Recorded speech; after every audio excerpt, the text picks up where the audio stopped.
Bonjour à tous et à toutes. Je m'appelle Catherine Lippel. Je vous souhaite la bienvenue à notre quatrième webinaire public. Aujourd'hui, retour au travail après une période d'incapacité. Quel rôle pour le milieu de travail et les professionnels de la santé? Je vous remercie beaucoup pour votre intérêt pour notre webinaire. Je vais vous parler pour quelques minutes pour vous expliquer le contexte dans lequel ces recherches vous sont présentées et pour parler un petit peu de notre équipe de recherche.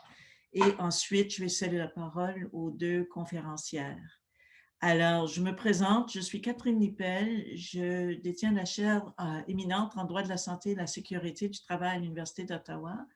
Et je suis chercheur principal d'une équipe de recherche Retour au travail politique et pratique. C'est notre nom raccourci, si vous voulez. Et dans la présentation qui suit, je vais vous présenter l'équipe comme telle. Alors, après mon introduction, vous allez rencontrer Dr. Louise Saint-Arnaud, qui va vous parler de son guide de soutien au retour en santé mentale, une approche centrée sur le travail.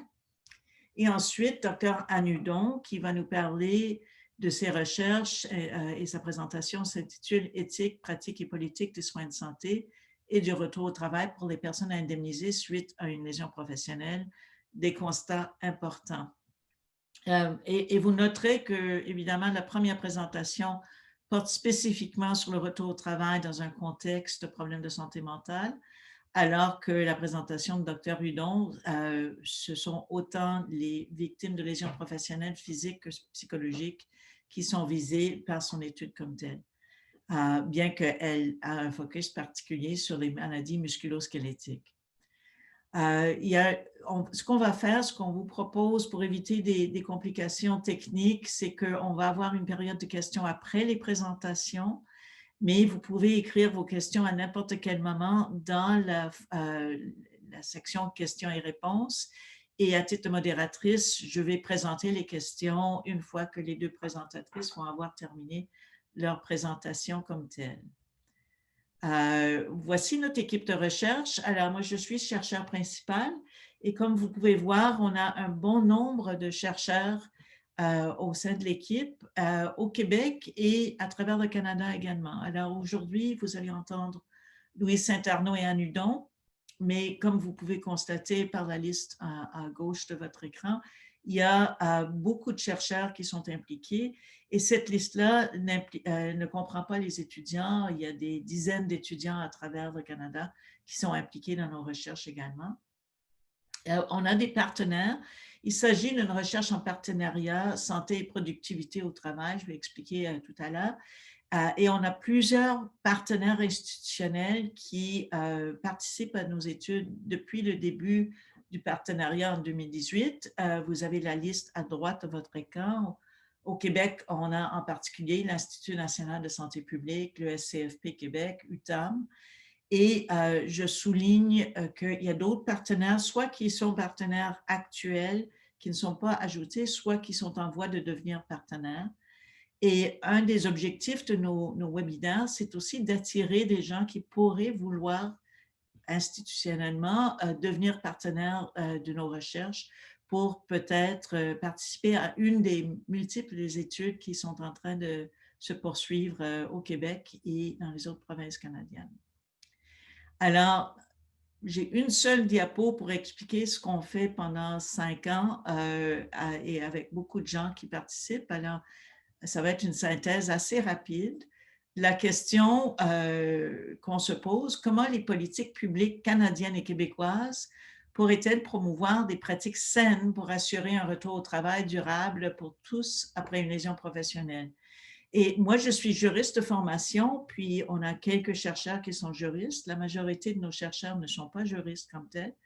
Mais à travers l'ensemble des projets, on regarde le contexte juridique et le contexte des politiques publiques et en quoi ces éléments, ces distinctions entre les différentes provinces ou ces similarités selon le cas, aident ou pourraient mieux aider différents contextes de retour au travail, aider les parties prenantes dans différents contextes de retour au travail. Alors, on examine l'étendue et l'efficacité et l'effectivité, je dirais même, des régimes juridiques régissant le retour au travail pour les personnes ayant subi une lésion professionnelle. Et dans notre étude, ce n'est pas nécessairement quelqu'un qui a été indemnisé, ça dépend des projets. Ça peut être des gens qui auraient pu être indemnisés, mais dans tous les cas, ce sont des gens qui souffrent de problèmes de santé en lien avec le travail. Alors, est-ce qu'elles occupaient, on a premièrement des catégories de travailleurs et travailleuses pour lesquelles les politiques publiques sont testées en particulier, ce qu'on appelle d'une manière télégraphique le travail atypique. Et à l'intérieur de ce concept-là, on inclut les travailleuses et travailleurs sur appel, temporaires, y compris les travailleurs qui travaillent pour une agence de travail temporaire, les travailleurs et travailleuses à temps partiel ou autonomes. On a une deuxième volée qui est dirigée par le docteur Barbara Nice à Terre-Neuve et avec Chris McLeod qui est en Colombie-Britannique. Et à travers le Canada, on a des petits projets un peu partout sur la mobilité géographique. Alors, les travailleurs, que ce soit du fly-in, fly-out, les gens qui se déplacent pour plus de 2 heures par jour pour aller travailler, et les travailleurs étrangers temporaires sont visés aussi à l'intérieur de cette catégorie-là. Enfin, on a maintenu aussi l'importance de regarder les travailleurs au bas de l'échelle au niveau économique, les travailleurs à temps plein à faible revenu. Et ce qu'on veut savoir, c'est jusqu'à quel point nos systèmes de réparation, au Québec, on parle de la loi sur les accidents de travail et les maladies professionnelles, est-ce que le système fonctionne bien pour ces catégories de personnes? Et en ayant plusieurs provinces impliquées, on peut voir des forces et des faiblesses de chacun des régimes. On est aussi intéressé, peu importe la nature du contrat de travail et peu importe la mobilité, à d'autres catégories de travailleurs, à savoir les travailleurs migrants ou qui sont immigrants récents. Et alors, il y a aussi les travaux sur les travailleurs étrangers temporaires à l'intérieur de ce volet-là. Et enfin, on s'intéresse aux travailleurs qui souffrent de problèmes de santé mentale et qui tentent de retourner au travail. Et dans ces cas-là, c'est vraiment peu importe que la lésion ou le problème soit indemnisé d'une part ou soit même causé entièrement par le travail. Et les travaux de Louise Saint-Arnaud qui seront présentés aujourd'hui relèvent de ce dernier volet. Et les travaux de Anne relèvent de l'ensemble des volets dans le sens qu'elle regarde les différents systèmes juridiques dans différentes juridictions pour voir les forces et les faiblesses, notamment au niveau de l'accès aux soins. Alors, le projet d'Anne couvre l'ensemble des volets et vraiment est attaché au régime juridique dans l'ensemble qu'on examine. Alors, voici l'information détaillée sur notre subvention et sur nos bailleurs de fonds. Et évidemment, on est très reconnaissant au CRSH et aux instituts de recherche en santé du Canada. Aussi, nos nombreux partenaires, vous avez vu les partenaires non universitaires, au moins une liste partielle. L'Université d'Ottawa est mon université et il y a d'autres universités qui sont également partenaires. Et on est très reconnaissant du financement qui a été octroyé dans le cadre de la compétition en santé et productivité au travail. Et ici, vous avez le nom technique pour notre équipe comme telle. Maintenant, je vais vous donner, et je vous promets que je ne ferai pas beaucoup de droits aujourd'hui, je suis juste là pour mettre la table, mais je pensais utile de partager avec vous les fondements juridiques des interventions et des pratiques qui font l'objet des présentations aujourd'hui. Alors, en premier lieu, il y a la législation régissant l'indemnisation des lésions professionnelles et au Québec, on parle de la loi sur les accidents du travail et les maladies professionnelles. Et plusieurs d'entre vous doivent savoir que le ministre a déposé au mois d'octobre le projet de loi 59 qui va avoir un impact particulièrement sur les enjeux qui sont présentés par Anne. Je vais vous en parler un petit peu, mais très brièvement. Mais la LATMP, dans notre jargon, régit le rôle des différents professionnels de la santé.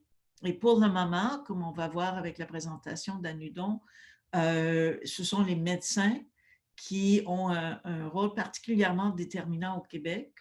Et le projet de loi 59 peut changer, non pas le poids du rôle du médecin comme tel, mais on va ouvrir potentiellement, si le projet de loi est adopté, à d'autres professionnels de la santé. Mais tout ça, pour le moment, ce n'est qu'un projet de loi et pour le moment, les travaux d'Anne portent sur le droit tel qu'il existe actuellement au Québec. La LATMP, le régime d'indemnisation, est également le cadre pour les personnes qui ont été indemnisées par le CNESST, la Commission des normes de l'équité, de la santé et sécurité du travail. C'est le cadre juridique qui encadre le soutien à la réinsertion au travail, ce qui va affecter à la fois certaines des personnes visées par la présentation de Louise, celles qui vont avoir réclamé avec succès auprès de la SNES, et évidemment l'ensemble, je crois, des personnes qui sont régies visées par l'étude d'Annudon comme telle. Et ça aussi, le projet de loi 59 apporte, s'il sera adopté, et on restera en 2021, on saura, il y a beaucoup de modifications à notre droit québécois qui sont proposées par le législateur dans ce cadre. Outre la LATMP, on a la législation sur la santé et la sécurité du travail. Au Québec, c'est la loi sur la santé et la sécurité du travail et qui vise au Québec, même si ce n'est pas explicite, il n'y a aucun doute que la protection de la santé mentale des travailleuses et travailleurs est visée par notre loi. La jurisprudence depuis l'affaire Chagnon en l'an 2000 est très claire et la SONEST assume ses responsabilités à cet égard officiellement, dans le sens que les inspecteurs ont un devoir de répondre à des questions et à des interventions, demandes d'intervention sur le terrain, même si l'enjeu est une question de santé mentale. Et j'en parlerai pas beaucoup aujourd'hui autrement que pour dire que lorsqu'on arrive pour réintégrer un travailleur, il faut tenir compte des obligations des travailleurs et des employeurs, en particulier l'article 51, dans le retour au travail. Enfin, les codes du travail, le code du travail au Québec et la loi sur les normes du travail au Québec ont des dispositions qu'on n'évoquera pas aujourd'hui, qui sont clés, ainsi que la législation en matière de droits de la personne. Au Québec, on pense essentiellement à la Charte des droits et libertés de la personne, mais pour ceux et celles qui sont régis par le droit fédéral, il y a l'équivalent au fédéral et en plus, il y a une loi qui s'appelle la Loi canadienne sur l'accessibilité qui vise à promouvoir l'accès universel au milieu de travail, entre autres, et c'est-à-dire qu'au lieu de dire qu'on va accommoder un individu, la loi fédérale suggère qu'on devrait organiser le travail de manière à ce que tout le monde puisse travailler sans avoir besoin d'accommodement parce que on a en amont pris en compte les qualités de milieu de travail idéales pour permettre aux gens de travailler sans souffrir de problèmes en raison d'un handicap au sens juridique, que ce soit au niveau mental ou physique. Alors, sans plus tarder, je vais présenter nos deux conférencières. La docteure Louise Saint-Arnaud est psychologue et conseillère en orientation professionnelle. Elle est professeure titulaire à l'Université Laval. Sa recherche se caractérise par la conception et la mise en œuvre de projets de recherche en étroite collaboration avec les milieux de pratique. Ses intérêts de recherche sont axés sur l'étude des processus d'intégration, de maintien en emploi et de retour au travail à la suite d'un problème de santé mentale. Et elle poursuit également des recherches dans le champ de la psychodynamique du travail et de la santé mentale au travail depuis plusieurs années. Vous avez sur votre écran, et je crois aussi sur la publicité qui vous a invité à participer, un lien direct vers son rapport de recherche. Et elle a plusieurs rapports de recherche sur le site de l'IRSST. Celui-ci, c'est celui qui fera l'objet de la présentation aujourd'hui. Mais je vous invite, si vous ne l'avez pas déjà fait, à télécharger ce rapport et les autres rapports de Louis Saint-Arnaud qui sont d'un intérêt certain pour les personnes intéressées par la réintégration des travailleuses et travailleurs ayant des problèmes de santé mentale. Docteur Anne Hudon est physiothérapeute et professeure adjointe à l'École de réadaptation de l'Université de Montréal. Elle est également chercheuse au Centre de recherche interdisciplinaire en réadaptation du Montréal métropolitain et au Centre de recherche en éthique. Elle a complété un doctorat en sciences de la réadaptation à l'Université de Montréal sur le thème de l'éthique des soins pour les travailleurs blessés, ainsi qu'une formation postdoctorale à l'Université de Waterloo et à l'Université d'Ottawa. J'ai eu le plaisir de co-encadrer avec ma collègue Ellen McKicken ce travail postdoctoral sur les politiques d'indemnisation et les soins de première ligne. Ses intérêts de recherche portent notamment sur l'éthique et l'équité dans les soins, l'organisation des soins, l'analyse des politiques de santé ainsi que la réadaptation des travailleurs blessés et des personnes souffrant de douleurs persistantes. Il y a une publication qui est sortie qui est en lien avec la présentation d'aujourd'hui. Ce n'est pas une publication qui est d'accès ouvert à tous. Le résumé, évidemment, vous allez pouvoir le consulter et vous pouvez sans doute communiquer avec nous pour avoir individuellement une copie si Anne est d'accord. Mais ce qui est certain, c'est que tous et toutes vont pouvoir accéder aux diapositives des présentations d'aujourd'hui et à la fin de la présentation, on partagera avec vous les informations quant à l'accès à ces diapos. Et donc, sans plus tarder, j'ai quelques conseils à vous faire.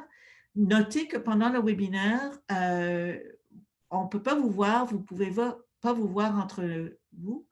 Et nous, on ne vous voit pas et on ne peut pas vous écouter non plus.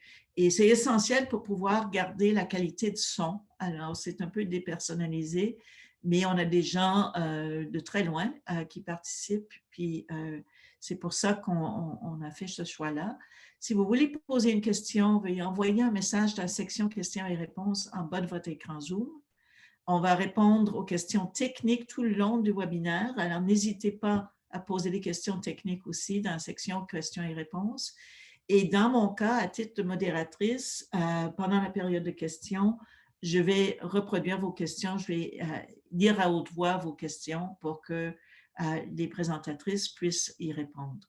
Après le webinaire, le site web de l'équipe peut être consulté et habituellement, c'est à cette adresse-là où vous allez trouver non seulement plusieurs publications en accès ouvert, mais également éventuellement l'enregistrement. On est en train d'enregistrer ce webinaire et vous allez pouvoir le consulter. Et aussi, les PowerPoints éventuellement seront affichés à cette adresse. Et dans l'éventualité où vous voulez en savoir plus long sur notre équipe, ou idéalement, si vous voulez explorer les possibilités de partenariat, mais simplement aussi, si vous, individuellement, vous avez des questions et des commentaires à partager avec nous après le webinaire, écrivez à notre adresse qui est sur l'écran et on va vous répondre. Et maintenant, je prends cette occasion pour remercier tout particulièrement Monique Lefebvre, qui est notre coordonnatrice et qui vraiment travaille dans l'ombre, mais qui fait en sorte qu'on est ici aujourd'hui et qui facilite l'accès de tous et de toutes à ces activités. Et je la remercie chaleureusement, ainsi que les techniciens de l'Université d'Ottawa. Et évidemment, en amont, je remercie les conférencières Louise Saint-Arnaud et Anne Hudon. Et je passe maintenant la parole à Louise Saint-Arnaud.